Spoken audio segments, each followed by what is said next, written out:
Bien, bonjour à tous. Nous sommes vendredi. Le vendredi, c'est le BMG avec nos confrères habituels. Jacques Dancal qui n'est pas encore là, mais qui est arrivé. Olivier L'Ancien qui est déjà là. Jean-Claude Roth qui est sorti juste Bastet, mais il est là. Bonjour, merci. Et Dancal est sorti juste Bémaro, mais il n'est pas là. Le journal est sorti, merci. Et aujourd'hui, et puis après, on va recevoir Manik Siao Titeka. Et je sais la chance qui est docteur en sociologie. Docteur en sociologie et de sciences de l'éducation. Sinon, l'actualité, c'est se préparer à agir dans les administrations. C'est un reportage sur l'intelligence artificielle. Olivier Félix a fait le point. Andy Day, ça a commencé Nicolas Hachi. Et puis, puis peut-être on parlera de la journée porte ouverte de la police judiciaire. Bien, alors, bien sûr, on va parler un petit peu de sport, puisque le cyclisme reprend, les 6 jours reprennent. Mais c'est pas ça l'actualité. L'actualité, elle est internationale. C'est Trump qui a déclaré la guerre et nous sommes concernés puisque nous sommes européens, entre guillemets. Donc si l'Europe est touchée, nous sommes touchés aussi. On a vu un peu... Alors je crois que la Guadeloupe est touchée moyennement. 10%. 10%, c'est ça? 10%, bon. Nous répétons ça. Non mais c'est vrai, parce que je crois que la Réunion est touchée à 37%. 37%, c'est un bon pays qu'on comprend exactement. On va parler aussi... Tu n'es pas le seul. Non, Saint-Pierre et Miquelon aussi est très largement touché. Bon, enfin, Trump, il ne voyage pas. Mais je rappelle quand même, si vous ne le savez pas, que Trump avait ou a un appartement à Saint-Martin. Donc, il doit songer ça. Une villa, un appartement, une villa. Donc, il doit songer ça. Bref, et puis, le procès Marine Le Pen, bien évidemment, avec toutes les conséquences politiques que ça entraîne. On a vu les réactions. J'imagine que vous avez vu toutes les réactions. On va en parler. Et on dira deux petits mots sur Bastia qui est en train de booster ou de bouger. Jean-Claude qui suit ça de très près nous dira un peu est-ce que Attala a des chances d'être remis à Bastia. Voilà un petit peu le sommet. Alors on commence par exceptionnellement par Trump, par l'étranger. Comment vous avez vécu le nouveau tsunami? oui, le tsunami trumpiste. Bah, nous, on suit ça un peu de loin parce qu'on regarde un peu ce qui se dit sur les... Parce que c'est tous les jours qu'il y a quelque chose. C'est tous les jours. Alors, bon, il y a deux questions qu'on se pose. Est-ce que réellement, il y a une stratégie forte derrière, ou est-ce que c'est très circonstancié, on règle les problèmes au coup par coup en fonction des gens, c'est une manière de faire pression. Visiblement, même aux États-Unis, ils ont du mal à comprendre, je parle de la population. C'est un peu compliqué, mais dans le même temps, il faut toujours rappeler que quand une décision, on est dans un État fédéral, alors il y a des choses qui vont s'appliquer, d'autres non.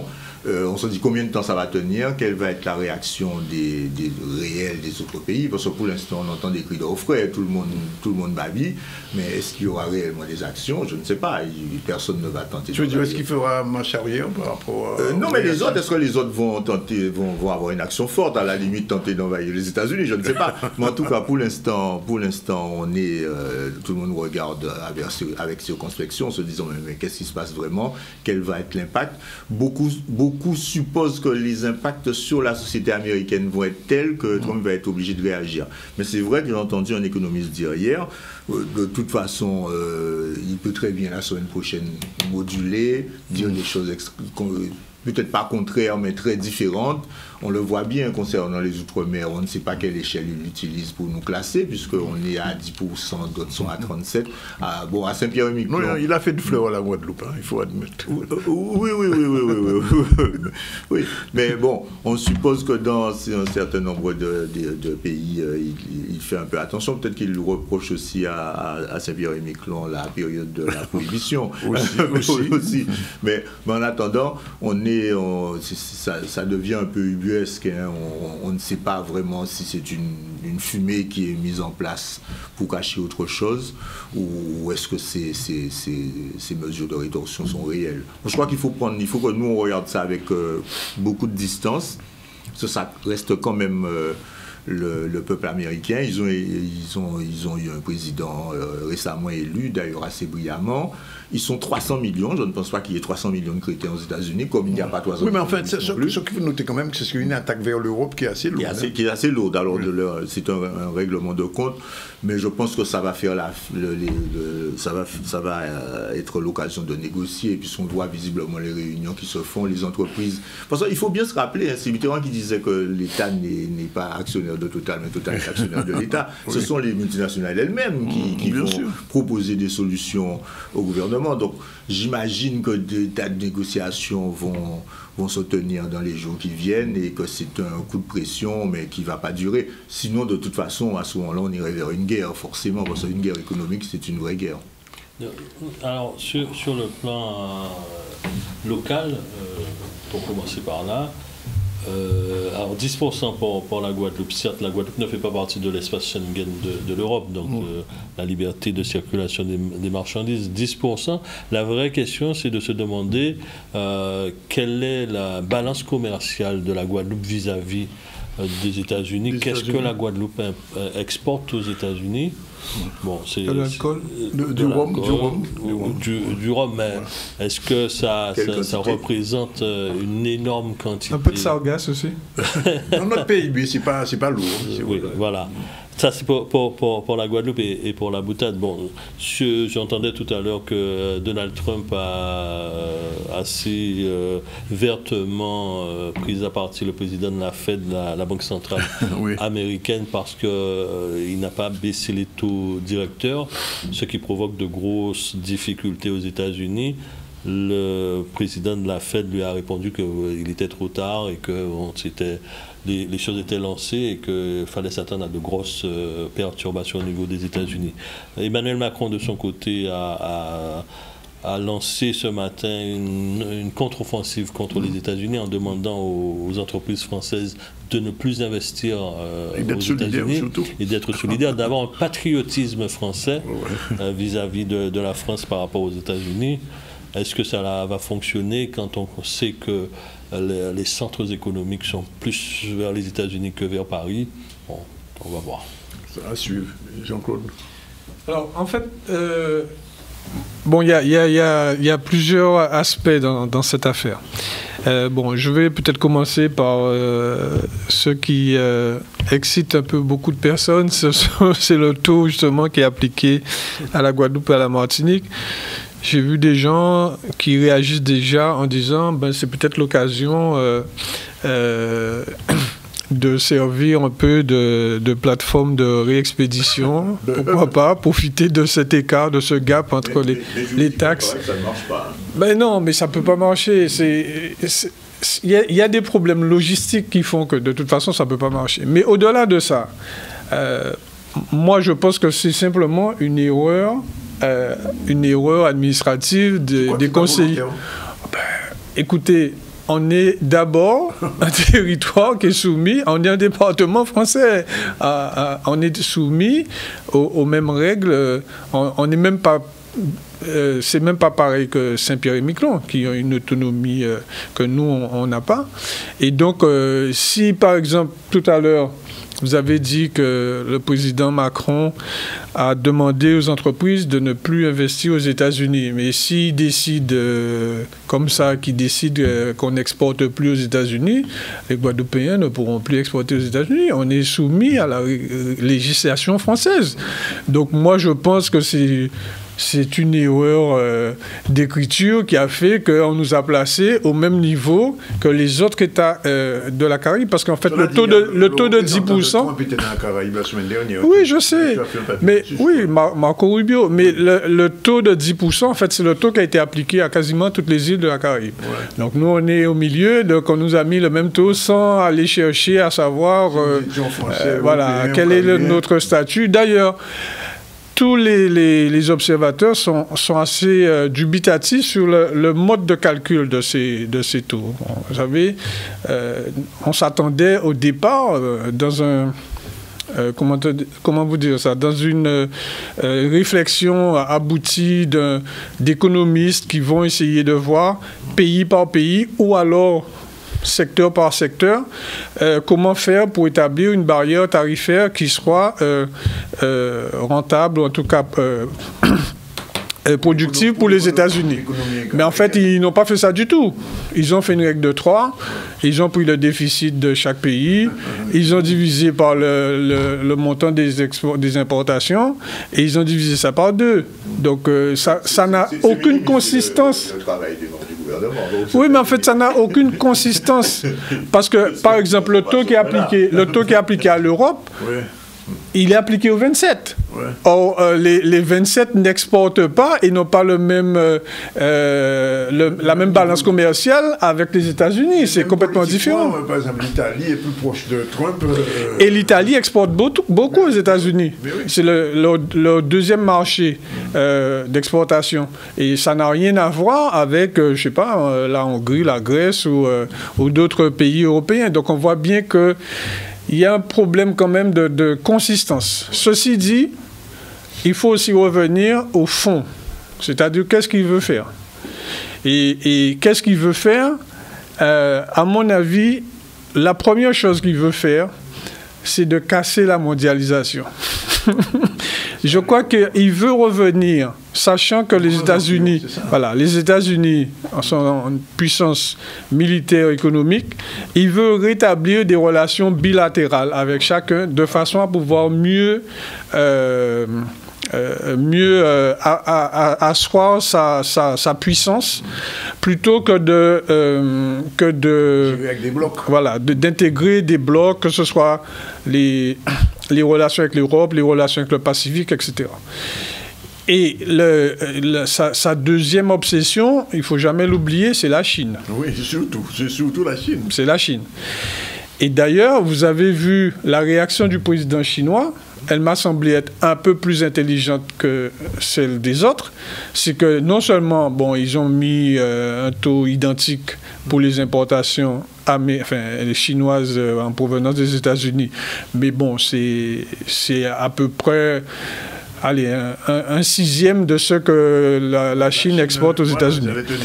Mais surtout, il a mis un veto sur l'exportation des terres rares. Voilà. Et vous savez que les terres rares, non seulement elles sont rares, mais la Chine est le premier producteur, actuellement, le premier producteur de terres rares, et non seulement parce qu'elles sont en Chine, mais aussi que le deuxième pays qui détient le plus de terres rares, c'est l'Afrique du Sud, et ce sont des entreprises chinoises qui les exploitent.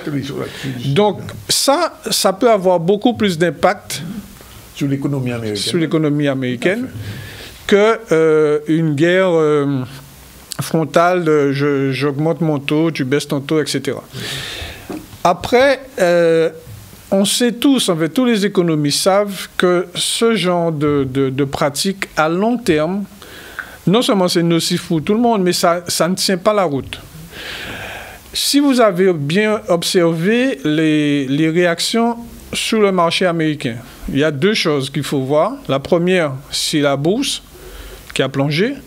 Et la bourse, ce n'est pas simplement des actions, c'est les retraites des Américains. Parce que tous les Américains ont des retraites qui sont logées, leur épargne est logée dans des fonds de pension.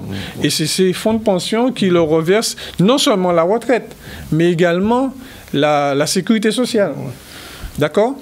Et donc, si la bourse plonge, les fonds de pension plonge et leur retraite peut disparaître. Donc, ils sont extrêmement sensibles à ça. Et on a vu que depuis hier, aussi bien Wall Street que les autres bourses dans le monde ont très très mal réagi parce qu'en fait, c'est un frein au commerce mondial, c'est un frein à la mondialisation. Enfin, et du point de vue même économique, l'intérieur même des États-Unis, alors oui, alors ça c'était le deuxième aspect, c'est-à-dire qu'une fois que vous mettez des taxes sur les produits que les Américains consomment tous les jours. Parce que, il ne s'agit pas seulement d'automobiles, ni d'avions, etc. C'est à manger, c'est les objets de tous les jours qui viennent quasiment tous du sud-est asiatique. De Chine, du Vietnam, du Cambodge, du Bangladesh, voilà. Et un peu, de l'Inde. Donc, mécaniquement, les gens, ils ne pourront pas se passer de ces produits-là comme ça. Et vous ne pouvez pas créer une usine pour fabriquer des chaussures. Toutes les grandes chaussures, là, les Nike, même les chaussures allemandes, là, les Adidas, Puma, etc., c'est fait en Chine. Apple a plongé. Pourquoi? Parce que l'iPhone, c'est fabriqué en Chine. Et donc, les gens ne pourront pas se passer tout de suite de ces produits-là pour prendre des produits américains qui n'existent pas. Et par conséquent, ben, ils vont payer le surcoût. Et c'est qui paye le surcoût? Ben, c'est les consommateurs américains eux-mêmes. Moi, je pense que tu l'as dit, on l'a dit là, ici, que globalement, ça ne tiendra pas longtemps. Ça ne peut pas tenir longtemps. Économiquement, ça ne peut pas tenir longtemps. Alors, face à certains pays, oui. C'est-à-dire les pays qui sont, les plus pauvres, c'est eux qui répondent plus fait.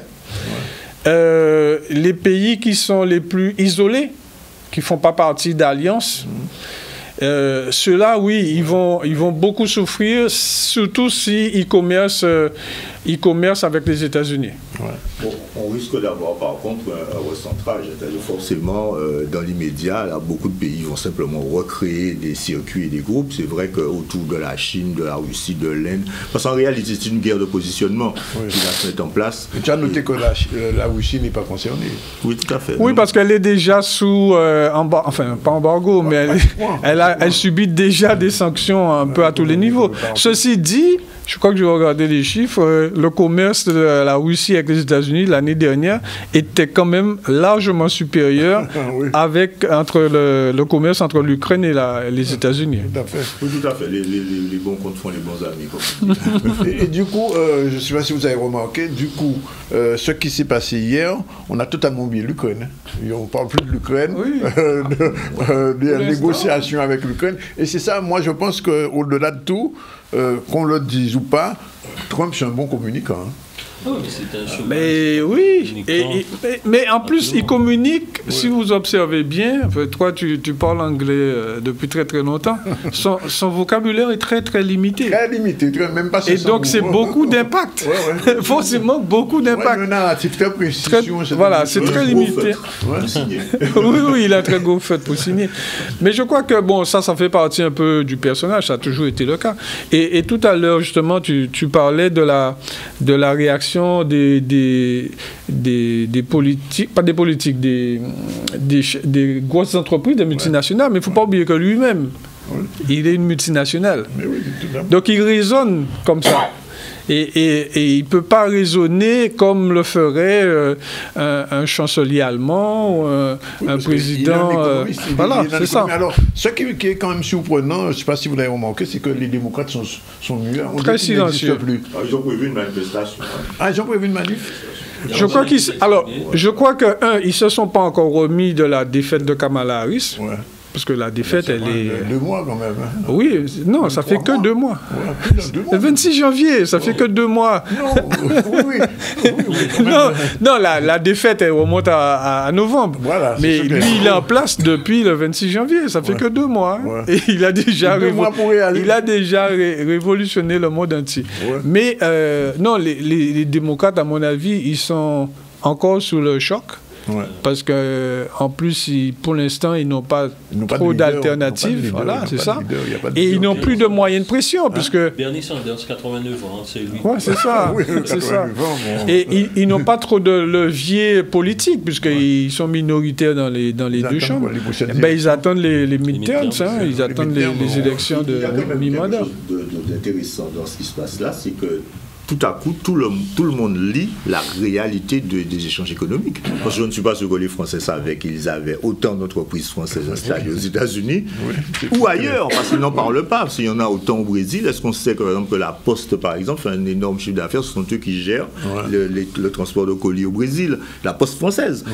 En fait, on a des multinationales partout. Donc, c'est ça que les gens découvrent aussi, qu'Airbus, tout le monde travaille à l'étranger. Donc, on a une lecture du monde qui est très différente. honte lorsqu'on voit ces problèmes de taxes. On aurait pu se dire, mais c'est pas un problème, nous faisons non, mais Jean-Claude l'a dit, il casse la mondialisation. La situation est complètement différente, mais les gens ne s'en rendaient pas compte, ils le lisent maintenant, ils découvrent, donc ça va se passer entre eux. Il casse la mondialisation, sauf qu'il oublie qu'aujourd'hui le monde a changé et que la mondialisation, c'est l'habitude et que revenir à des discussions bilatérales, ça va être compliqué, surtout quand on n'est plus moteur, parce qu'il y a les BRICS qui sont en train de monter, c'est quand même 36% de l'économie mondiale, hein, le Brésil, la Russie, l'Inde et tout ça, et donc ça commence à monter et les pôles sont en train de changer et Donald Trump avec tout ça accélère la modification et surtout que c'est quelque chose qui est un petit peu étonnant, c'est que lors de son premier mandat, où il avait mené une guerre comme ça, mais dans l'aéronautique, où il voulait en fait privilégier enfin pas les compagnies, les fabricants d'avions américains, notamment Boeing. C'est ça. Ouais. Et en réalité, ça a plongé Boeing, qui avait déjà des difficultés, et ça a fait que en fait Airbus a pris complètement le leadership mondial dans la construction d'avions. Ça a vraiment plombé Boeing, cette affaire. Bien, alors c'est sûr, bon, on attendra la suite du feuilleton, mais j'imagine que d'ici lundi, il y aura de nouvelles déclarations. Peut-être avant. Peut-être même avant, parce qu'au moment où je parle, il faut nous consulter portamment, nous, pendant nous encore. Alors, deuxième problème non guadeloupéen, c'est Madame Le Pen, qui a de la peine d'ailleurs en ce moment. Alors ça a créé beaucoup d'émoi chez les Le Penistes et dans le RN. Mais au niveau français, je me demande, est-ce que la personne qui va le plus perdre dans cette affaire-là, ce n'est pas des gens comme Darmanin ou Otalio qui voulait grignoter un petit peu sur moi, parce qu'aujourd'hui, Mme Le Pen, elle remet en cause la justice française. Hein. Oui. Et on a tendance à oublier le problème profond, parce qu'en fait, elle parle de son cas, etc., mais elle oublie que finalement, il faut mettre il y en a que ça, là, et qu'il prend l'argent. Et c'est ça le problème de fond. Hein. Elle a été condamnée en première instance par cette juridiction. Ouais. C'est sur le dossier des affaires, des emplois des assistants parlementaires de l'Union européenne, et c'était sous le Front National, ça remonte. Sous le FN à l'époque, quand ça même, fait 10 ans, ça. Plus de 12 millions d'euros, là, elle a été condamnée à rembourser 4 millions. Il y a quelque chose. Et Marine Le Pen qui remet en cause la justice, ça rappelle Donald Trump lors de sa dernière élection, qui était dans la même situation et qui aujourd'hui critiquait le résultat de l'élection. Et ce sont les ressorts de l'extrême droite. Remettre en cause le système, les piliers de la démocratie. La démocratie. Et par les juges, les médias. Donc c'est un ressort de l'extrême droite. Aujourd'hui, il y a une grande manifestation et une contre-manifestation. C'est demain samedi, oui. Aujourd'hui, ça se prépare une grande manifestation du Rassemblement national avec un grand meeting. 8000 personnes, c'est pas beaucoup. 8000, c'est pas beaucoup annoncé. Oui. 8000 personnes. C'est un meeting. C'est un meeting. C'est un meeting, de 8000 personnes. En face, vous avez un rassemblement, une contre-manifestation qui s'organise avec LFI. On craint peut-être quelques débordements, ceci dit, entre les deux. Oui, le Rassemblement national et Marine Le Pen essaient de mettre en place une stratégie pour essayer de suspendre l'exécution provisoire de l'inéligibilité pour qu'elle se présente en 2027. Mais je me demande si ça marchera, parce que j'ai eu l'occasion de voir, comme vous à la télévision, plusieurs juges, il n'y a pas ça même. Hein. Ça va pas marcher. En fait, si vous voulez, c'est bon. La règle, c'est la règle. Bon. Ouais. Et quand on lit quand même des extraits du jugement, on voit qu'il y a des éléments de fond qu'Olivier vient de rappeler. Il y a des faits, d'ailleurs, qui ne contestent pas beaucoup. Si vous observez bien les commentaires, ils ne contestent pas beaucoup. Ils disent, oui, je suis innocent, nous sommes innocents, mais il y a des faits avérés qui ne contestent pas. Il y a des gens, vous savez que concernant les assistants parlementaires européens, il y a deux types d'assistants, en fait. Il y a des assistants dont le contrats stipulent qu'ils doivent résider à Bruxelles ou autour de Bruxelles. Et il y a certains qui ont signé ces contrats-là et qui n'ont jamais mis les pieds à Bruxelles, qui ne connaissent même pas où est-ce que ça se situe. Bon. Et il y a le fameux mail aussi des assistants. 6 mois après qu'il ait été nommé, il a envoyé un mail à son député pour lui demander un rendez-vous afin qu'il fasse connaissance. Donc, bon, c'est un peu... bon. C'est classique. Mais la question qui a été mise en avant, et effectivement, c'est celle qui a le plus d'impact, c'est l'exécution provisoire. Alors, c'est vrai que dans le fond, ça se discute. Il ne faut pas non plus tomber dans des excès. Ça se discute, parce que c'est vrai que... Et nous, on a eu des cas en Guadeloupe. Il y a eu le cas Molinier, par exemple, qui a été condamné à 10 ans d'inéligibilité. Donc, il a perdu... Comme il était élu local, il a perdu tous ses mandats instantanément. Et en appel, alors en appel, on lui a gardé l'éligibilité. Le maire de Saint-François aussi. Hein. Mais en appel, on lui a redonné, enfin, on a supprimé les amendes, etc. Et la question se pose pour mais une fois que c'est fait, quand l'inéligibilité est exécutée, on ne peut plus retourner en arrière. Et ça pose un problème juridique qui est le fait que celui qui subit cette sanction-là, ben, il ne peut pas faire appel, en fait, de ça. On ne peut pas faire appel de ça. Mais il faut dire que le RN, c'est le plus mal placé de tous les partis politiques pour venir critiquer, parce que c'est par le lobbying qu'ils ont fait depuis les années 2010, depuis l'affaire Cahuzac, etc., qui a conduit à ce qu'on mette dans la loi Sapin 2 le fait que l'inéligibilité soit obligatoire. Et ils ne peuvent pas à la fois pendant des années nous bassiner avec cet argument de dire nous sommes propres, les autres sont sales, etc. Et que lorsqu'on les prend la main dans le pot de confiture, ils trouvent à redire de la loi. On prend la pause et on se retrouve tout à l'heure. Garde ta parole. On n'a pas fini puisqu'il faut parler du plan B de Le Pen et un plan B qui ne fait pas l'unanimité au sein du RN à ce moment. A tout de suite.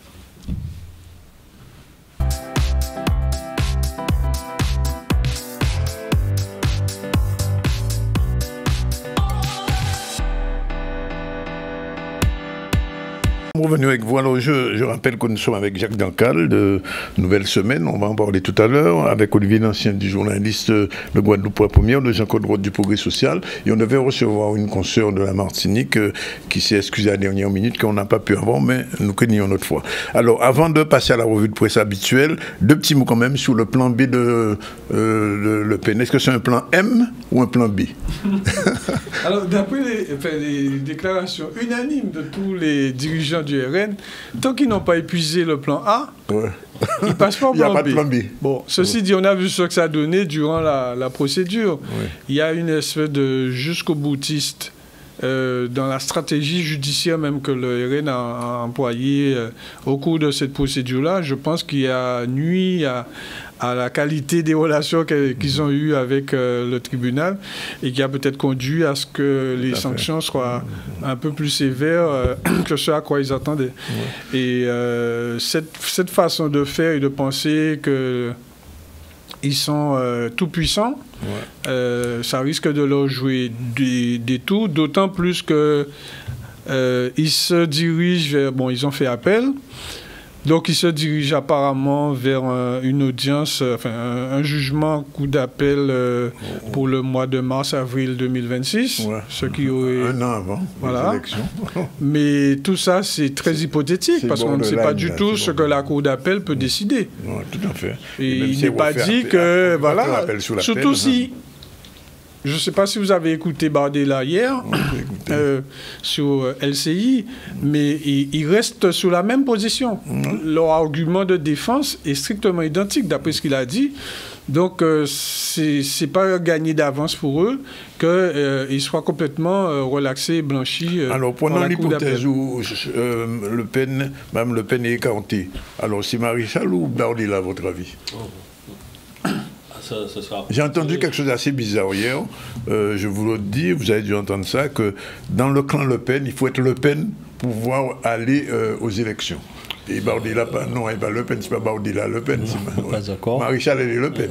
Oui, ça va. Maréchal Le Pen. En tout cas, lui, il est déjà bien en avant. Il est déjà un peu imprimé dans la conscience des Français comme étant le candidat. Voilà, il doit faire possible. Voilà, il doit faire vivre ça. Et il avait lui-même déclaré à un moment donné que le candidat doit avoir un casier judiciaire vierge. On en parlait tout à l'heure avec Jean-Claude. La situation, c'est ça. C'est-à-dire qu'en réalité, il est déjà positionné très clairement. Est-ce qu'un changement de candidat va régler le problème? Surtout qu'on sait que stratégiquement, de toute façon, tous les adversaires du RN feront tout pour que justement ce sera l'occasion d'écarter le parti en lui-même. Cette élection-là, parce qu'on sait très bien qu'il y a toujours un risque, Madame Marine Le Pen étant condamnée, que le parti devienne un plus populaire encore, parce qu'on va considérer que c'est un procès politique. C'est peut-être ça d'ailleurs la stratégie, c'est de faire croire qu'il s'agit uniquement d'un procès politique, et à ce moment-là, le reste du parti devient populaire, même en ayant Madame Marine Le Pen, sauf si elle appelle Donald Trump pour lui demander comment on fait pour prendre l'Élysée de force. Ça, c'est possible. Mais enfin, en tout cas, sans plaisanter, il est certain qu'on voit mal les juges revenir sur leurs décisions, étant entendu qu'une affaire pénale qui concerne l'exercice du mandat, on considère que les décisions des juges sont l'inéligibilité est pratiquement consubstantielle de leurs décisions. Donc, ça va être très compliqué. Mais en tout cas, évidemment, tout peut arriver. Mais j'ai vu quand même que Mme Maréchal s'est rapprochée de... Oui, depuis quelque temps. Depuis quelque temps, elle s'est beaucoup rapprochée de sa tante. Alors que le divorce avait été pratiquement consommé entre sa tante Marine. Et elle s'est éloignée de Zemmour. Elle s'est beaucoup éloignée de Zemmour. Et donc, même Marion Maréchal Le Pen veut être candidate de toutes les manières. C'est son objectif. Est-ce que ça va aller dans le sens de Jordan Bardella? Je ne le pense pas, puisque le parti est quand même encore tenu par des soutiens forts de la famille Le Pen. Oui, c'est bien ça. C'est le clan Le Pen qui tient le parti. Je pense quand même qu'il a une vraie longueur d'avance. D'une part parce qu'il a quand même... c'est lui qui est le président du parti. Quand même. Il a mené des élections européennes. Et jusqu'à présent, je trouve qu'il n'a pas commis vraiment d'erreur. Il reste bien derrière la chef, hein, c'est comme ça qu'ils disent maintenant. Et il attend qu'on lui... Voilà, jusqu'à maintenant, Marine Le Pen n'a jamais désigné personne. Non, mais c'est normal. Dans la politique, on ne fait pas ce genre d'erreur. Mais je pense que ça va être... Parce que dans l'opinion et dans l'électorat, en fait, Front National, il a imprégné, en fait, et il a une très bonne image. Il a même une meilleure image que Marine Le Pen chez les jeunes, et même chez les jeunes femmes, semble-t-il. Donc, tout ça, ça joue. L'image personnelle l'aura personnelle qu'il dégage, ça joue. Et moi, je pense qu'il a, jusqu'à présent, il a une belle longueur d'avance sur Madame Maréchal Le Pen, quand bien même elle porte ce nom-là, parce qu'elle a déjà trahi aussi. Il ne faut pas oublier ça. Bien, elle a déjà trahi une fois. On revient à la revue de presse habituelle avec une de nos confrères. On commence par... J'ai vu apparaître le PS. Quand on dit on commence par justice. Alors, justice, édito, sur le crène. On avait notre confrère de la Martinique la semaine dernière, on le salue d'ailleurs, Jean-Marc Maire. Et on continue, après justice, c'était la Martinique. Alors, le progrès social. Alors, la rénovation. Alors, Bastère reprend son balance, c'est ça, Jean-Claude? Un peu, dis ça un peu. Non, mais explique-nous qu'est-ce qui se passe à Bastère, parce que chaque semaine, alors Trump lui fait une déclaration chaque semaine, mais chaque semaine, à Bastère, il y a une nouveauté. Quasiment. Oui. Quasiment, que ce soit sur le plan culturel ou économique. Donc là, hier, c'était l'inauguration de la Casa Projet, c'est comme ça qu'ils ont appelé ça, qui est en fait un lieu où les gens qui veulent bénéficier du programme de rénovation urbaine, donc ils peuvent prendre des renseignements pour se faire accompagner afin de pouvoir rénover, reconstruire éventuellement vous savez, dans tous les bourgs, tous les bourgs, toutes les communes de Guadeloupe ont beaucoup de maisons qui sont vétustes ou qui sont un peu bloquées par les questions d'indivision, ou le manque de moyens des propriétaires qui font que ces maisons-là méritent d'être rénovées. Et donc avec le programme RU qui a été mis en place. Donc hier, c'était l'inauguration de la Casa Projet. Alors je pose une question politique avant de donner la parole aux autres confrères, puisque tu es un bastérien patenté. Est-ce que Attala est en difficulté politiquement pour les prochaines municipales? La question n'est pas de savoir si les gens veulent qu'ils reviennent. Le problème, c'est qu'est-ce qu'il y a en face? Il y a même pas cher quand même. Mais vous l'entendez, Sous-Bastère, vous? Bonne question, merci de l'avoir posée. C'est ça le problème. On la voit un peu à la région. Oui. Mais vous voyez par exemple, j'en parlais tout à l'heure avec Olivier, il y a eu la plénière de la région sur le vote du budget primitif 2025. Mais systématiquement, vous avez l'opposition qui fait des critiques, des analyses, des documents qui sont votés et qui viennent dire à la population, bon, ça va pas, ça va pas, etc. Mais sur ce qui est fait à Bastère, désolé, mais on n'entend pas d'opposition. Les gens disent Madame Panchard, mais est-ce qu'il y a d'autres personnes quelles sont les personnes qui sont avec elle, etc. Mais il est quand même lié avec l'association des commerçants, quand même. Madame Edo est là. Vous avancez beaucoup, là. Vous avancez beaucoup. Donc, en fait, ce qui se passe, c'est que, pour l'instant, parce que c'est clair que l'équipe d'Attala, ils sont en campagne, ça fait au moins 6 mois. Oui. Et effectivement, presque chaque semaine, il y a un événement, soit sur le plan culturel, économique. Encore là, ce week-end, il y a une grosse animation sur le champ d'Arbaud, enfin bon, bref. Et donc, ce qui fait qu'il y a une présence médiatique et pas seulement médiatique. Ouais. Donc, sur le terrain, il est sur le terrain. Il est sur le terrain. Ouais. Et pourtant, il vient de loin, vous savez ça. Oui. C'est pas quelqu'un qui naturellement est avenant vis-à-vis des gens. Pourtant, il fait des efforts et on voit qu'il est de plus en plus présent et les gens voient des choses qu'ils font, même si tout le monde n'est pas d'accord, et peut-être moi le premier, tout le monde n'est pas d'accord avec tout ce qu'il fait, parce que il y a des choses qui sont incompréhensibles. Mais qu'est-ce que Mme Panchard n'a pas ce qu'il faut derrière? Je ne sais pas. Parce que Mme Petro n'est plus là. Non, il y a longtemps. Oui. Elle est plus en Guadeloupe. L'espace quand même est dégagé. Mais on pourrait s'attendre, on est quand même à 1 an de l'élection, hein, c'est 2026 l'élection municipale.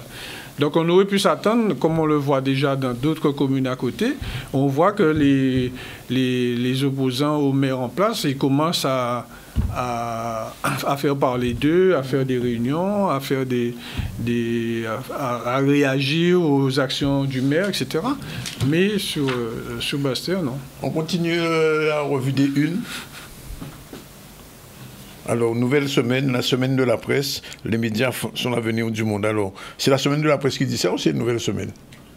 Les deux, c'est-à-dire que nous, on a, comme la plupart de nos confrères, on a reçu beaucoup de collégiens, de lycéens, de scolaires qui sont venus dans nos établissements. J'en ai vu beaucoup à Guadeloupe Première aussi. Et là, nous sommes allés au lycée de Bainbridge, parce qu'on a eu un groupe d'enseignants d'ailleurs, on a un 4 pages qui a été réalisé par les lycéens, que nous publions. Dans les rencontres, ils étaient quand même très nombreux au lycée. On a constaté d'abord qu'ils ont eu beaucoup de débats sur les fake news, par exemple sur la recherche de l'information. On a découvert des jeunes qui étaient relativement bien informés sur la situation des médias, qui faisaient des propositions, qui posaient les bonnes questions et qui étaient relativement confiants par rapport à l'avenir. Et en fait, nous-mêmes, on a pu partager avec eux. Et ce qu'on constate, qu'on est dans une période de mutation qui est permanente, parce qu'avant, on avait des moments de révolution avec l'imprimerie, la radio, la télé, etc. Là, on se trouve que là, c'est tous les jours qu'il y a quelque chose de nouveau. Tous les jours, avec l'intelligence artificielle, il y a quelque chose tous les jours. Mais on voit que finalement, les jeunes sont assez confiants et que finalement, eux, ils arrivent à faire la part des choses, que tous ne sont pas des accros à TikTok forcément, mais ça ne veut pas dire qu'ils ne lisent pas, ça ne veut pas dire qu'ils ne vont pas vers autre chose. D'ailleurs, on faisait la remarque, il y a une intelligence artificielle qui circule en ce moment, qui est très utilisée parce qu'elle permet de chercher les bouquins qu'on a envie de lire, les livres qu'on a envie de lire. Donc en fait, on a découvert quand même que c'est assez positif et que la lecture qu'ils ont, eux, du monde à travers les médias est finalement beaucoup plus optimiste que ce qu'on aurait pu imaginer. Et qu'au fond, finalement, les médias constituent un avenir parce qu'eux aussi croient à ce canal-là, tout canal confondu. Certainement, ça va être modifié, ce ne seront pas les journaux papier, ce ne seront pas les mêmes choses qu'avant, mais au fond, eux croient à l'avenir. C'est pour ça qu'on dit que c'est l'avenir du monde, au fond, parce que quelque part, ils ont besoin d'une lecture du monde, ils ont besoin d'être informés par tous les canaux. Eux aussi sont en recherche de fiabilité parce qu'ils constatent effectivement qu'on peut dire une chose et son contraire, que beaucoup de choses sont fausses et qu'ils ont besoin d'avoir, ils nous ont beaucoup interrogé sur la réalité des sources, sur comment on vérifie qu'une information est vraie, parce qu'eux aussi ont ce problème-là. C'était un peu ça le message qui était lancé et c'est très réconfortant pour nous finalement. Okay. Le dernier titre, c'est... Alors, juste une petite remarque, là, moi je conseille aussi un très bon article qui a été fait par notre consoeur Marie-France Bougeot, qui est sur l'autarcie alimentaire avec Harry Archimède. C'est très intéressant vraiment sur la possibilité de se nourrir en Guadeloupe, avec quelques idées... peut-être pas forcément simples à mettre en place, mais qui sont extrêmement intéressantes. Il appelle ça l'autarcie alimentaire. Ça montre qu'en fait, compte tenu de notre foncier, de nos capacités à planter, de notre capacité à cultiver, à transformer, la Guadeloupe pourrait atteindre 75% de ses besoins en alimentation. Elle l'a atteint pendant la guerre. En temps souverain, comme on disait autrefois, les Guadeloupéens arrivaient à se nourrir. Oui, mais la nécessité faisait loi. Oui, pas de bateau, pas de rien. Oui, c'est ça. Donc, le dernier journal, c'est la Nouvelles Étincelles, je crois. Oui, enseignants et parents d'élèves mobilisés contre la fermeture des classes. Et on en a parlé la semaine dernière. Alors, juste un point quand même. Quand vous avez laissé la visite de la secrétaire d'État du tourisme, ministre du tourisme, c'était une visite touristique. Ah, c'est une visite touristique. Très intéressant. Non, pas bon. Hein.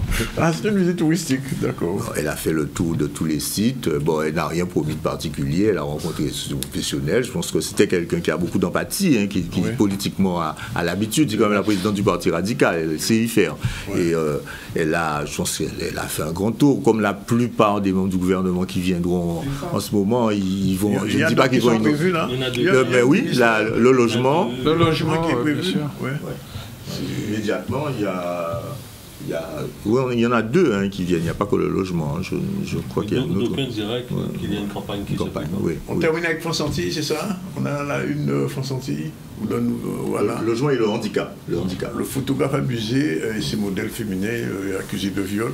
J'ai jamais su qui était ce photographe dont on parle autant. Alors, une question. On parlait de la ville de Basse-Terre et du maire de sa présence. Est-ce que vous avez le sentiment, globalement, en dehors de Basse-Terre, au niveau municipal, que la campagne est partie un peu partout? On a du mal à les rattraper, ça va vite. Il y a des groupes politiques qui se forment d'opposition, des opposants qu'on découvre, qui sont opposants. Donc, non, ça se prépare. Et la campagne est bel et bien lancée. Elle va être très très rapide ou très très longue, c'est en fonction, mais il y a de gros moyens qui ont commencé à mais vous avez le sentiment c'est même inquiétant d'ailleurs. Que la carte des municipales va beaucoup changer après ces élections? C'est un cycle qui se termine. On regarde aujourd'hui. Bon, prenons un peu, on commence par Basse-Terre. Saint-Claude, ça ne va pas changer. Très difficilement. Mais enfin bon. Mais avant, moi vous savez que moi, j'aime pas trop faire de pronostics, surtout quand je ne connais pas les gens qui sont sur la ligne de départ. Mais ce qu'on peut dire, c'est qu'au-delà de cette bataille municipale, il faut voir qu'il y a aussi l'équilibre, j'allais dire, territorial qui est toujours en fond, quoi. C'est la bataille entre l'Osbar et Chalus. Et sous le leadership... Le GUSR contre Chalus, parce que Chalus n'a pas de parti. Bon. Enfin bon, disons la majorité régionale, qui n'est pas tout à fait une majorité. Mais ça reste quand même, dans chaque territoire, je crois que ça va être en ligne de fond, de savoir de quel côté chacun va se situer. Oui. Et peut-être aussi que la décision judiciaire du mois de mai va peser dans la balance. Tout à fait. C'est votre sentiment?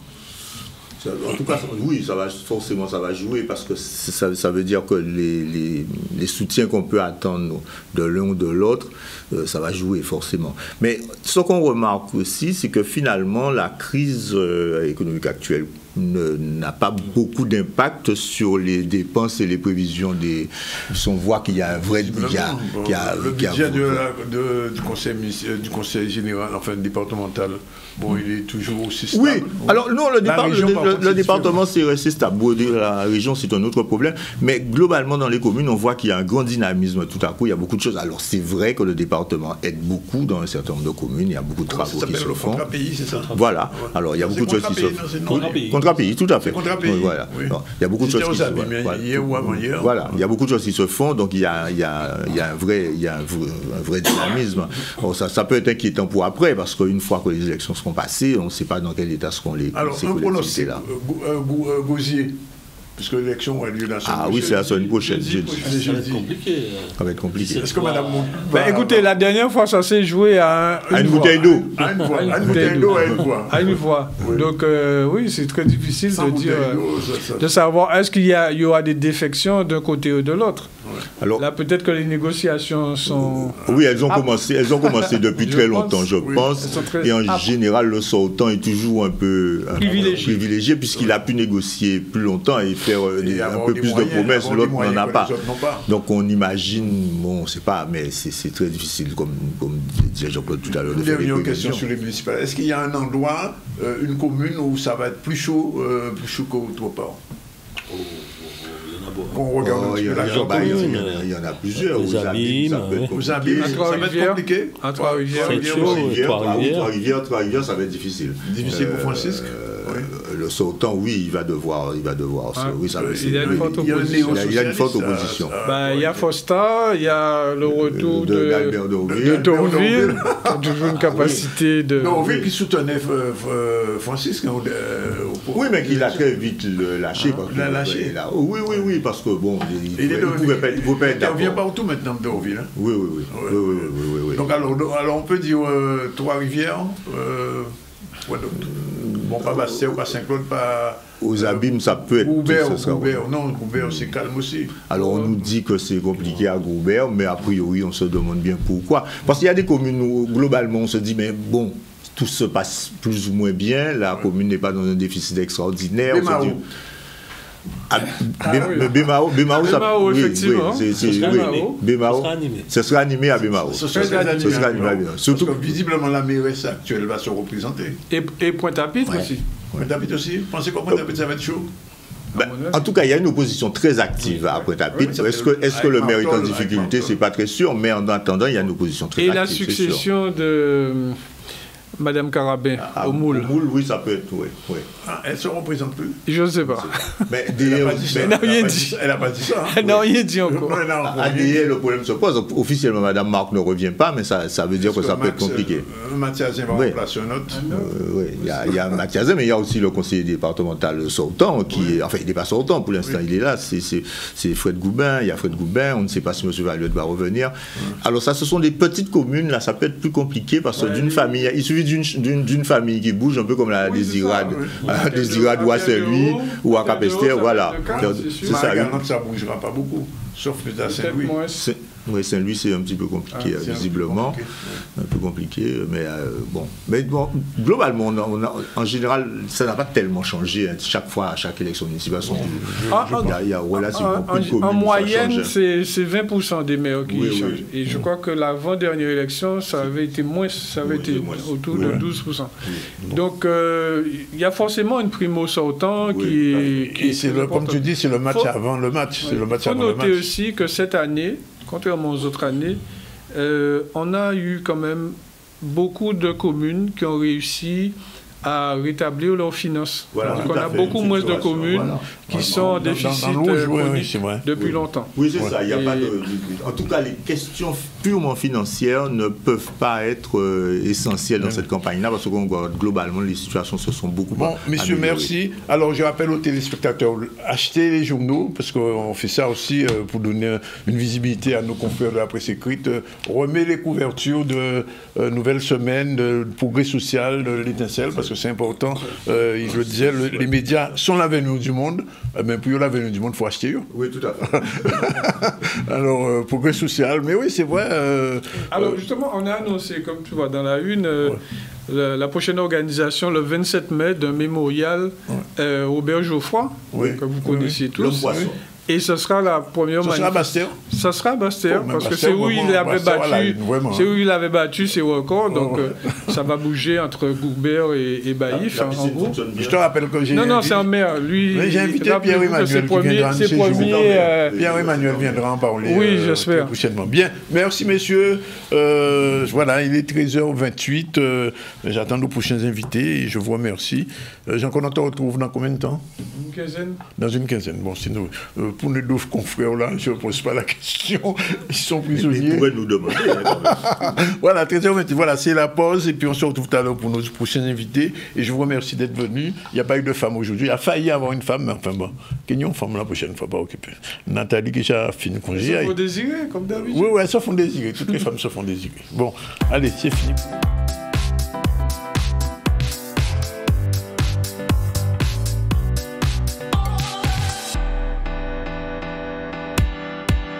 Exactement, 13h34, nos invités sont là. On commence par les femmes. Annick, bonjour. Hello.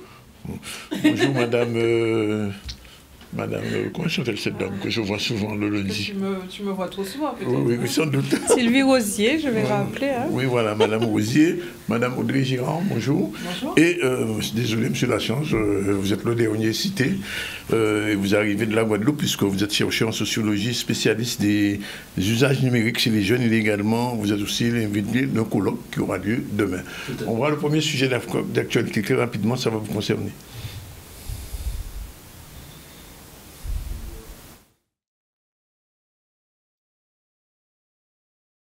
Nous sommes réunis ici au sein de Labanou, qui est un laboratoire de territoire qui a été mis en place par la préfecture et les services de l'État comme la NCT, incubateur de territoire, de façon à ce qu'on puisse se rencontrer entre acteurs, développer des solutions qui soient le plus proches possible des besoins du territoire.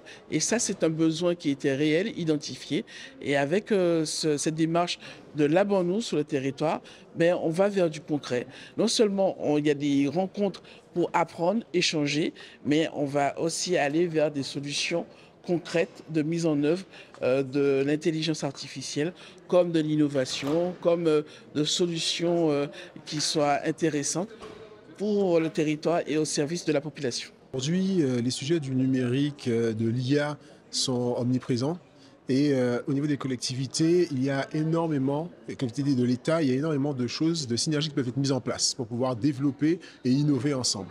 On est sur un petit territoire, mais on est sur un territoire qui a beaucoup de problématiques qui peuvent être résolues en prenant très tôt ces sujets. C'est important en fait de démontrer que les administrations peuvent innover entre elles, avec l'entrepreneuriat, mais aussi avec d'autres acteurs, d'autres entreprises, de façon à créer de nouveaux projets et depuis le territoire de la Guadeloupe, apporter des solutions nouvelles aux problématiques du territoire. Certaines fois une crainte par méconnaissance, puisqu'on a grandi avec malheureusement Hollywood et Terminator, mais une fois qu'on leur explique que le quotidien depuis très longtemps, depuis les années 50, est fait d'avancées IA, tout de suite les choses sont remises en perspective. Et cette crainte diminue. Donc on a vraiment cette mission éducative, cette mission pédagogique pour qu'on puisse ensemble construire le futur.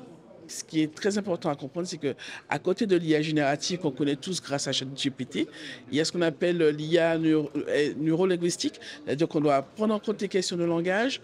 On a aussi l'IA avec apprenant en profondeur. On a une logique où on peut aller de plus en plus loin sur la gestion des données, la gestion de l'information, etc. Mais ça demande de construire des modèles qui nous soient propres, et donc ça prend du temps. Donc ça veut dire investir sur l'avenir dès maintenant. toute transition emmène transformation. Transformation emmène destruction et création. Donc, il faut vraiment surfer là-dessus. Avec l'IA, il y aura aussi bien des améliorations de certains services, amélioration de qualité aussi de travail, mais il y aura aussi forcément il y aura aussi certains métiers qui vont devoir se renouveler ou qui vont devoir se repenser et voir, pour certains, malheureusement, disparaître. Ça, c'est obligatoire. Aujourd'hui, c'est tout comme on a eu des transitions avec l'arrivée des chemins de fer, on a eu une transition au niveau de l'agriculture, on a eu une transition au niveau de l'arrivée de l'ordinateur. Aujourd'hui, c'est une nouvelle transition au niveau de l'IA. Il y a toujours des métiers, des nouveaux qui se créent et des anciens qui disparaissent. Voilà, le rapport est tout couvert avec ce que vous avez fait demain, Madame Rosier. Tout à fait. Oui. Puisqu'on va parler de l'intelligence artificielle, justement, puisqu'on organise un colloque, la famille connectée et comment éduquer à l'ère de l'intelligence artificielle et des réseaux sociaux. Donc, au WTC, à 9h, on a pas mal d'intervenants, dont Monsieur Lachance, qui est arrivé en Guadeloupe hier. Oui, alors Monsieur Lachance, bonjour, merci d'être là. On n'a pas beaucoup de temps, mais enfin, vous avez dit quand même de petits mots, puisque vous avez publié quelque chose sur la question, enfin, l'un des bouquins, mais surtout, vous venez demain pour expliquer aux gens l'influence, non pas seulement de l'intelligence artificielle, mais pratiquement du numérique sur les populations et sur les enfants. Est-ce que ça a un impact aussi négatif qu'on le dit? En fait, je retourne un petit peu la façon de voir les choses. Je m'intéresse surtout au sens que les jeunes donnent à leur comportement. Oui. Parce que vous savez, nous, en tant qu'adultes, on est face à des jeunes, on les regarde, on se dit, bon, ils font telle chose, ils se prennent en selfie, ils vont sur les réseaux sociaux, ils jouent à des jeux vidéo, on se fait une idée de ce qu'ils cherchent, de ce qu'ils font. Oui. Mais nous, ce qu'on fait, en fait, c'est qu'on fait des entretiens avec eux. Donc, on prend le temps de vérifier qu'est-ce qu'ils en disent de leur pratique. Et je peux vous dire que ça fait maintenant quand même une quinzaine d'années qu'on fait ça et on a toujours des surprises.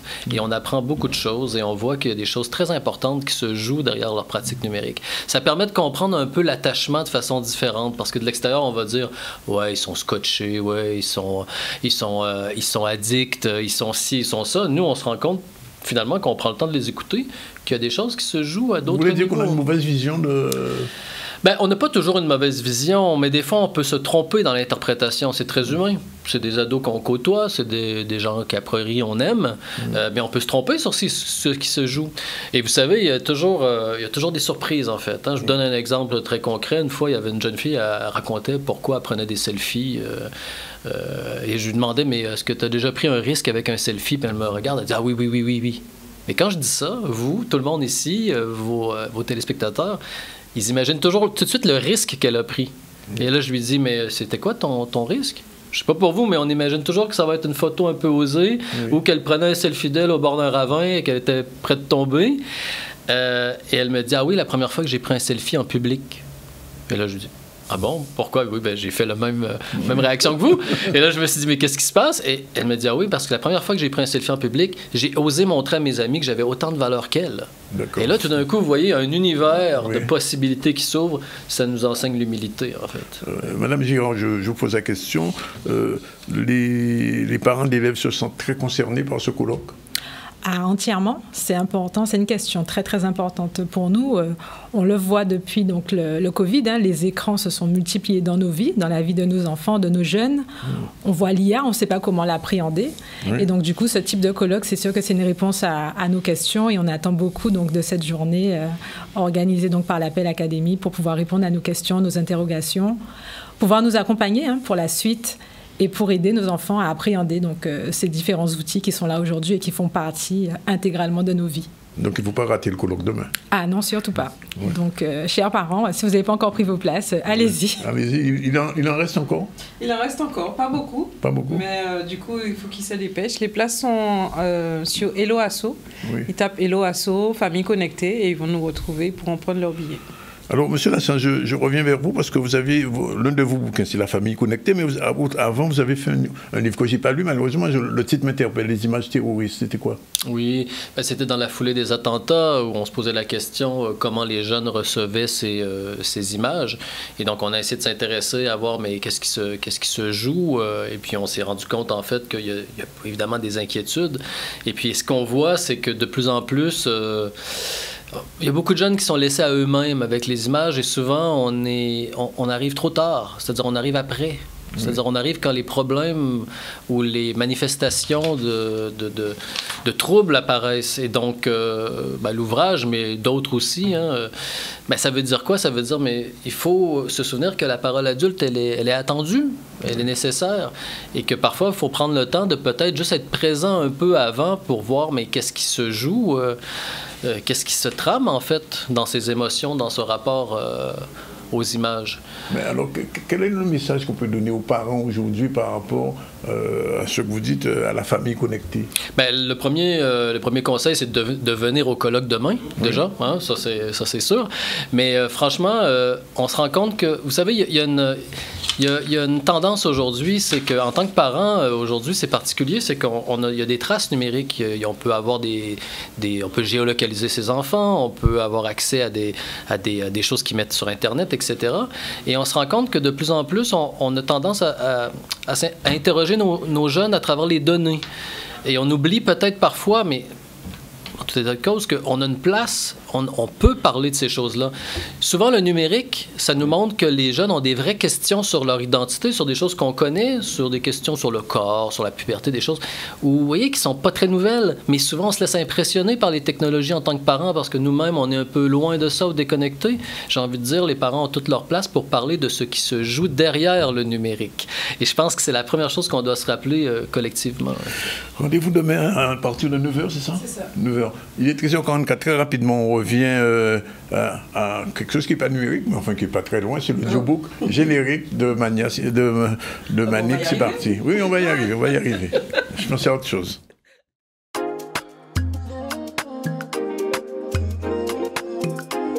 J'ai fermé les yeux et j'enfouis ma tête dans l'eau. Mes cheveux flottaient à la surface, me remerciant de les avoir libérés. Ils se laissaient porter et leur repos était bien médité. Quant à mes oreilles, curieuses, elles essayaient de percevoir les grondements des vagues de la plage de Courcelles à l'île de Marie-Galante. Mes pieds, qui ne recevaient que très peu d'affection, se laissaient séduire par les baisers des petits poissons, aussi blancs qu'invisibles au-dessus du sable.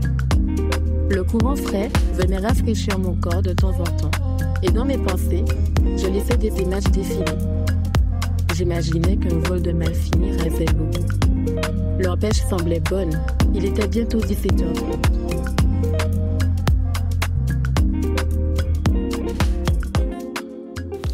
Manic, bonjour, on est à quelques semaines d'un grand voyage. On est à quelques semaines d'un grand voyage, tout à fait. Le Salon international du livre d'Abidjan, du 6 au 10 mai 2025, où les régions de la Caraïbe francophone sont les régions invitées d'honneur. Oui. Donc, un grand voyage. Il faut savoir que la semaine dernière, à la demande de la ministre de la Culture et de la Francophonie de Côte d'Ivoire et du commissaire général, j'ai dû me rendre rapidement en Martinique, partir à la rencontre de Nadia Traoré, la directrice des partenaires et des relations extérieures de Côte d'Ivoire, rattachée justement au ministère de la Culture, afin de réaffirmer, il voulait absolument qu'on fasse cette interview pour réaffirmer l'invitation et l'intérêt qu'il porte à notre visite. Oui. Sur ce territoire. Alors, il faut bien dire que tu y vas parce que tu vas représenter l'audiobook de ton entreprise. Est-ce que, je pose la question devant un spécialiste du numérique, est-ce que l'audiobook est en train de faire disparaître le livre de papier, etc. Pas du tout. On a tellement crié à la mort du livre papier, c'est quand même hallucinant. Il passe les générations. Encore une fois, il y a un public pour l'audiobook. Il y a un public, et il y a même un public spécifique. Oui. Encore une fois, le livre papier ne s'adresse pas à tous les publics, les personnes en situation de handicap, les non-voyants, les personnes en situation d'illettrisme, aussi ceux qui finalement n'ont pas le temps et qui aimeraient pouvoir lire mais qui n'ont pas le temps de se poser. Il y a un public pour le livre audio et il y a un public pour le livre papier. Et le livre audio n'a pas pour vocation à faire disparaître le livre papier. Au contraire, ça peut être un support supplémentaire dans les établissements scolaires pour l'enfant dyslexique, qu'il puisse être au même niveau que ses camarades qui a un livre papier et que lui, on puisse lui retirer justement cette charge-là de la lecture parce qu'on sait qu'il sait lire. Mais ça lui demande une telle énergie que voilà, la compréhension va passer à l'as. Et là, tout d'un coup, il est au même niveau que ses camarades en temps et en heure. Et ça, c'est juste excellent. Donc non, on n'est pas dans une concurrence et je crois que le Salon de Côte d'Ivoire... Une complémentarité. Complètement, vraiment. Voilà. Alors, on va revenir sur cet extrait de ta rencontre avec Madame Nadia Traoré. Il y a une vidéo, c'est parti.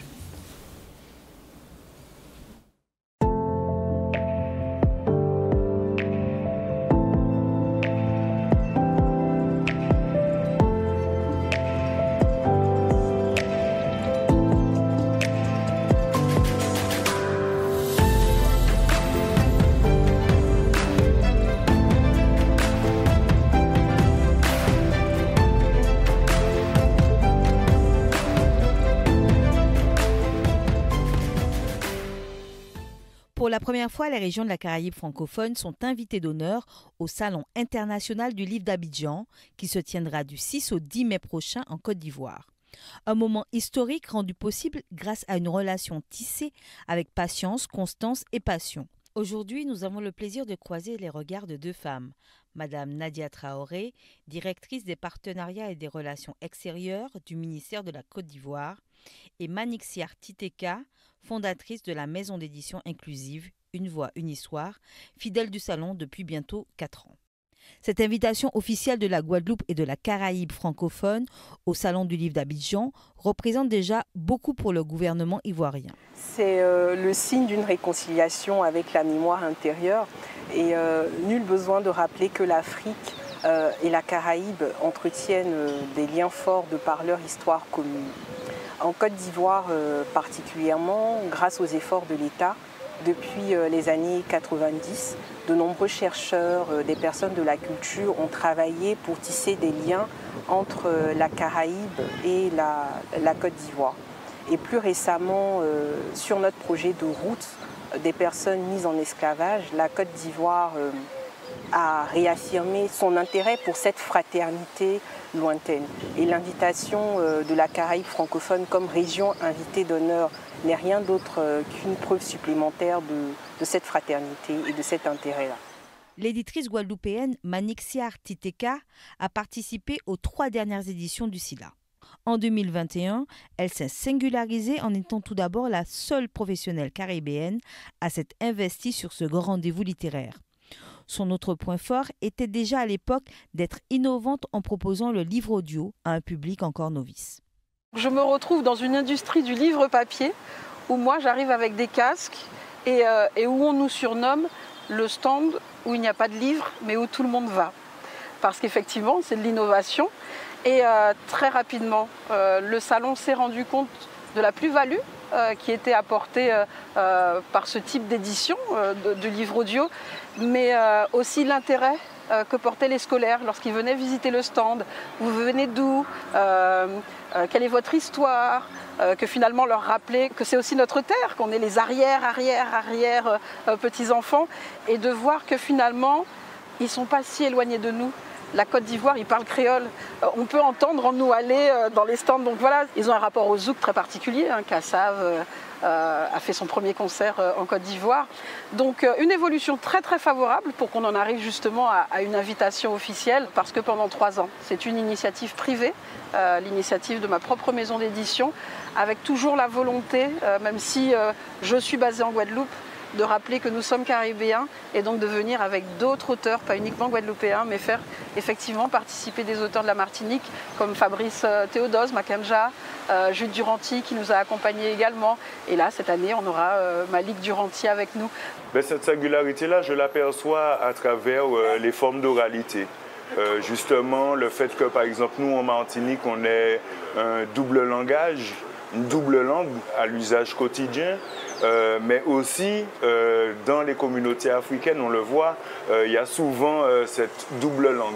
Et ce dialogue de la langue est important dans la création des formes à la fois poétiques et littéraires, parce que lorsqu'on écrit, forcément, on part des signifiances communes pour tout un chacun, déjà pour son public naturel, et lorsqu'il rencontre un public autre, mais qui partagent avec nous des racines, j'ai vraiment hâte de savoir qu'est-ce que ça suscite chez eux en termes d'inspiration et en termes de sens. Parmi les voix caribéennes ayant déjà résonné dans l'Afrique de l'Ouest et plus singulièrement en Côte d'Ivoire, il y a celle du zouk emblématique de Kassav, mais aussi celle de figures plus discrètes. Lors du dernier marché des arts et du spectacle d'Abidjan, qui est une biennale que nous organisons en Côte d'Ivoire depuis une 30aine d'années, nous avons eu des groupes venant de la Guadeloupe, de la Martinique, et plus particulièrement dans le secteur du livre. Nous en sommes navrés. Nous avons perdu une pionnière dans le domaine de l'édition du livre en Côte d'Ivoire, qui était une Guadeloupéenne, finalement devenue ivoirienne parce qu'elle a vécu avec nous, qui a beaucoup fait pour la promotion du livre en Côte d'Ivoire. Elle est décédée il y a de cela quelques jours, Ketty Liguer Loboué. Donc, tous ces exemples pour dire que la communauté caribéenne est fortement représentée dans le secteur de la culture. Particulièrement, au cours des 3 dernières années, la Caraïbe francophone a été fortement représentée avec une singularité particulière grâce à la maison d'édition de Manic, Une voix, une histoire. Ça sonne aussi comme une récompense à nos échanges, à nos interactions depuis toutes ces années. Si ce rendez-vous littéraire est désormais un événement incontournable pour les passionnés du livre comme l'éditrice guadeloupéenne, sa participation au Salon international du livre d'Abidjan a été ponctuée de moments marquants comme des rencontres importantes, des annonces majeures, des récompenses. Elle a apprécié chaque temps fort, d'autant qu'ils ont été nombreux. Il faut savoir par exemple que dès l'ouverture du salon, la première demi-journée, on fait plus de 600 visiteurs sur le stand. Sur les 5 jours, on fait plus de 3000 visiteurs. Et ça ne désemplit pas. Donc les moments forts, c'est ça. Les moments forts, c'est cette rencontre avec le public, avec des amoureux du livre et de tout âge. Et c'est ça aussi qui est intéressant, c'est-à-dire que nous aussi, nous avons nos propres salons, mais on n'a pas cette densité, cette population qui se déplace comme ça. Et de voir des tout-petits, de voir des seniors, de voir des rois aussi qui se déplacent, des représentants de tribus. On a également les ministères qui se déplacent et qui viennent regarder. Tout ça, ce sont des moments forts. Donc la première année, il faut savoir que sur le stand était venue une jeune aveugle et qui avait dit que c'est génial parce que c'est ce qu'elle voulait, c'est ce qu'elle cherche depuis un petit moment. Donc les livres audio. La deuxième année, nous avons parrainé l'Institut de jeunes aveugles de Toumaudi. Nous leur avons offert des tablettes sous l'égide du commissaire général, donc celui qui organise le salon du livre. Nous nous sommes déplacés vers eux, nous sommes allés les rencontrer. On a rencontré également des scolaires à qui nous avons offert également des livres audio. Et puis voilà, recevoir la ministre de la Culture sur son stand qui s'intéresse et qui essaye de comprendre le fonctionnement, le pourquoi, et entendre en fin de salon, vous êtes la région invitée d'honneur, c'est ça les temps forts. Les temps forts, c'est se rendre compte que d'un point de vue politique, il y a une vraie volonté en Côte d'Ivoire de mettre le livre en avant et le livre sous toutes ses formes. Et ça fait du bien parce qu'on a tendance souvent à dire que si vous voulez cacher quelque chose au noir, mettez-le dans un livre. Mon œil, c'est pas vrai ça. Ça, c'est des idées reçues. Au contraire, on lit et on n'a jamais autant lu que maintenant et sous différents formats. L'oubli comme condition essentielle de la vie de l'écrivain pour démystifier, provoquer, dénoncer, mais aussi transmettre à l'autre. Une résilience pour savoir aussi écouter en silence, selon l'écrivain martiniquais Malik Duranty. Je crois que c'est important aussi par moment de pouvoir lire en silence, sans se laisser choquer, sans se laisser détourner de l'appréhension de ce que l'auteur dit et des inspirations qu'il fait naître en nous. Donc de plus en plus, je crois que ce qui est intéressant justement à travers la littérature, c'est que lire un livre nous permet de réveiller une autre part du dialogue intérieur en nous et que c'est avant tout une démarche individuelle et qu'elle devient universelle à partir du moment où on a vécu le livre en sincérité et qu'on peut non pas le critiquer sur des aspects techniques, mais vraiment sur une approche sensorielle, sensationnelle, parce que le livre, c'est une création et qu'elle n'a d'autre vocation que de susciter la création chez l'autre. On va s'arrêter là rapidement. Oui. Qu'est-ce qui va se passer pendant ce salon? Alors, qu'est-ce qui va se passer pendant ce salon? Donc, on aura des ateliers qui seront mis en place autour du livre, mais pas seulement, autour de notre culture, le marie-tête, la danse. Le marie-tête, c'est ce que oui, j'ai vu. c'est ça. Oui. Donc, on donne la liste des auteurs ou pas? Très rapidement, 15 secondes. D'accord. Georges Cox, Malik Duranty, Raymond Pater-Thorin, Christophe Cantinol, Cynthia Gokoul, Sébastien Matoura-Parsad, Claude Danican, qui vient avec une double casquette aussi de musicien, puisqu'il y aura également Loïc Amboulé et ses musiciens. Il y aura Madame Laurence Amodéo, la directrice de la ville du Moule, qui avait accueilli le commissaire général il y a 2 ans de cela. On aura également Rodney Saint-Éloi, qui va venir du Canada, puisque le Canada a accepté de nous accompagner sur cette délégation. Et le Canada est là. Voilà, exactement. Oui. Et nous avons le meilleur... Christiane Taubira sera également présente. Oui. Et le meilleur pour la fin, Danick Zandronis. Voilà, 13h57, on rappelle rapidement demain. Demain à 9h au WTC pour le colloque La famille connectée, éduquée à l'ère de l'intelligence artificielle et des réseaux sociaux. Madame, vous dira un dernier appel aux parents qui n'ont pas encore pris leur ticket pour demain, leur réservation. Eh bien, chers parents, nous vous attendons nombreux demain matin, donc au WTC à partir de 9h. Alors, monsieur Lachange, il va falloir revenir en Guadeloupe, hein, parce qu'un séjour d'une journée, juste pour un colloque, c'est insuffisant, parce que vous avez des choses à dire. Oui, j'ai des choses à dire, mais j'ai des choses à découvrir aussi, à entendre. Et demain, je pense que ça va être un moment aussi de partage et d'échange avec les parents qui seront. Et je crois que tu dois aller au Canada, avec ton salon. Alors là, justement, j'ai une réunion visio le 10 pour justement préparer le salon du livre de Montréal, puisque j'y étais déjà allée en tant que professionnelle il y a 3 ans. Oui. Et là, j'ai l'intention de prendre un stand. Voilà, c'est fini. on a tenu notre pari, notre challenge. Il est 13h58. Je rappelle qu'on a reçu Jacques Dancal, Olivier Lancien, Jean-Claude Rode pour le boucantage médiatique de chaque semaine. Et puis on vient de terminer avec Manik Siaotstika, Monsieur Lachange et Madame Rosier et Madame Girard. Voilà. Il est pratiquement 14h. Merci d'être avec nous. On va partir directement vers le petit canal sous les 6 jours du Crédit Agricole. C'est The Course, la course de la semaine qui va durer pendant 2 semaines. Et ils seront en direct tout à l'heure. Merci en tout cas d'être avec nous et merci d'être venu, Monsieur Lachange. Essayez de revenir, comme je vous disais, en Guadeloupe. On vous invitera, je suis sûr. Voilà. Ciao, bye bye.